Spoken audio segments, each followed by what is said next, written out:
Hey guys, thanks for clicking on this video. Today we're going to be looking at GameStop and some DD and some news that has came out around it. The first will be some news around Kenny G.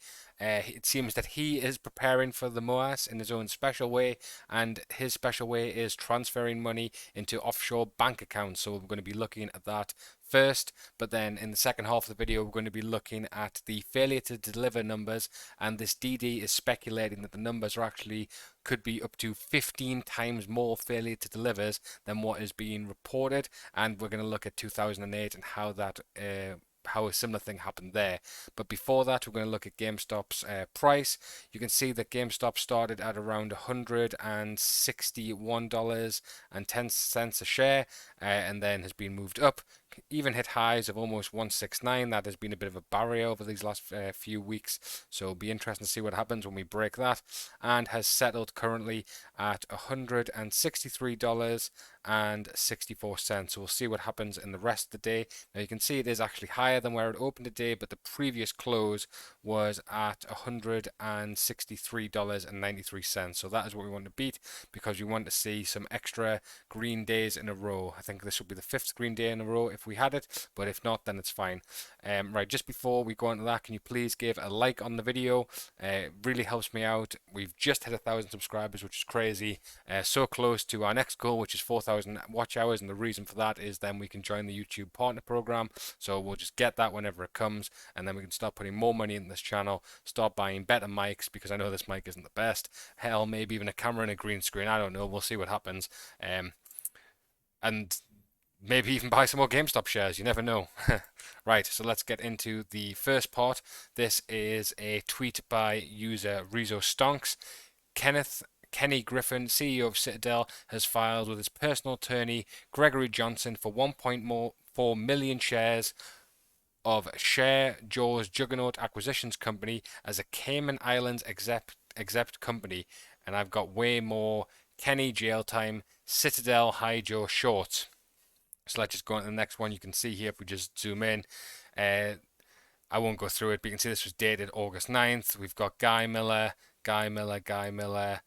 Citadel GPLC by Gregory Johnson, Kenneth Griffin by Citadel Johnson, Citadel, and this is a joint filing agreement. Jaws Juggernaut Acquisition Corporation, a Cayman Islands exempt company, has been finally joined with the Security and Exchange Commission pursuant Rule 13D under the Securities Exchange Act of 1934, etc., etc. So you can see here there's some detail, and then there's some more signatures by Gregory Johnson on behalf of Kenneth Griffin. So it looks like Kenny G is making some moves, preparing for the MOASS in his own special way. Right, now we have the second bit of DD, and this is by a user called Tribune of the Plebs. Excellent name. And this is the number of game FTDs, maybe 15 times higher reported than the DTCC. So the reason for this is based on this video from 2009, which talks about how the failure delivers numbers reported by the DTCC, which is a small fraction of the total fails occurring in the market. The most relevant part starts in 12 minutes, so I'll link that video as well. So you can see here we have the flavors of failure to deliver the FTDs. We have the DTCC with 9 billion, we have X clearing of 36, and we have the offshore, which was almost 100 billion, which totals the gives a total of around about 150 billion. This is the cumulative value of all failed delivers at the stock market in March 31st, 2008. So let's explain the chart from above. As of March 2008, the cumulative value was reported as 9 billion by the DTC's own admission.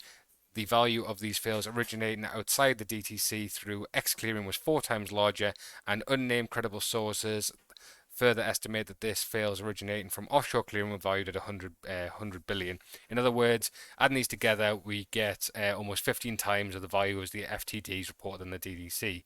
So assuming that the 15-to-1 ratio is still applied, and he says a very good point here, has the market got any less corrupt since 2008? I highly doubt it. Let's apply it to GameStop's trading. So here he has the dates, open prices, high, low, and close, and the amount of failure to deliver. So in the 18th of June 2021, you can see there was 462,852 failure delivers, and on the 29th there was 364,542. And here's some more data as well, 229,665. So let's do some quick maths. These are the failure delivers reported at the same dates, and let's have a look at the total failure delivers, and they would estimate that there's 7 million, 5 million, and 3.5 million. Now let's compare those with GME's reported trading volume around those days. You can see that on the same dates there was 4.3 million, 2.5, 2.4, and this is T minus 3 for each one, shows that 7 million, 12 million, and 1 million. Well, isn't that interesting? Significantly higher estimated total failure delivers than the reported train volume for GME in around those days. So what do we make of this? Just for fun, let's have a look at the failure delivers numbers from January, and you can see here these are the numbers across those dates, and he's drawing attention to the fact that 2 million shares were failed to deliver through the DTC on January 26th. You can see that here, and if we apply that ratio again of a 15 ratio, which is what was speculated in 2008. And has the market got any more corrupt or less corrupt? I think it's probably the same, if not worse. That's probably the rule there. So 15 might be a bit on the bearish side. So is it potential that the real number of failed delivers on certain, is it potential that the real number of GME shares that failed to deliver on certain trading days in January when the stock had legally only 66 million outstanding shares? So that was 30 million failed delivers out of 66. And then you can see, let's let our imaginations run wild. Isn't GameStop supposedly a once and forever market situation, as per Michael Burry? Yes. Doesn't this particular security display of idiosyncratic risk to the financial system describes the DTC themselves? Didn't Robert Hood at all panic by take away the buy button in January? What if the number of GME FTDs occurring outside the DTC is even greater than 15 than the typical 2008? Is GME anything but a typical stock? Remember all those Credit Suisse, Brazilian hedge funds, and all those briefly showed up in the Bloomberg terminal data. It was just a glitch, bro. Gulp. So very interesting DD here. Very possible, if that is the market on the whole and it was a 15 ratio, and then we have GameStop, which we are learning was one of the most shorted stocks of all time and had admitted short percentage of 144%. And now we think obviously that it is much higher because these hedge funds have been shorting it into oblivion for a very long time. They weren't going to get caught. They were just going to keep shorting it and shorting it and shorting it. The price was going to go to zero and they would win. So yeah, some very good DD here. Just quickly, we can see that we have the orders by Fidelity customers, and we have, where's GameStop? It's towards the bottom now, top 26th.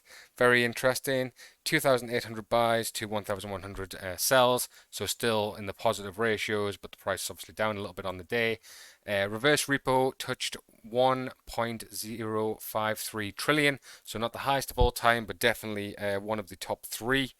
And then again, we have another site that I would recommend having a look at. It's the Stonko Tracker, and you can search by GME.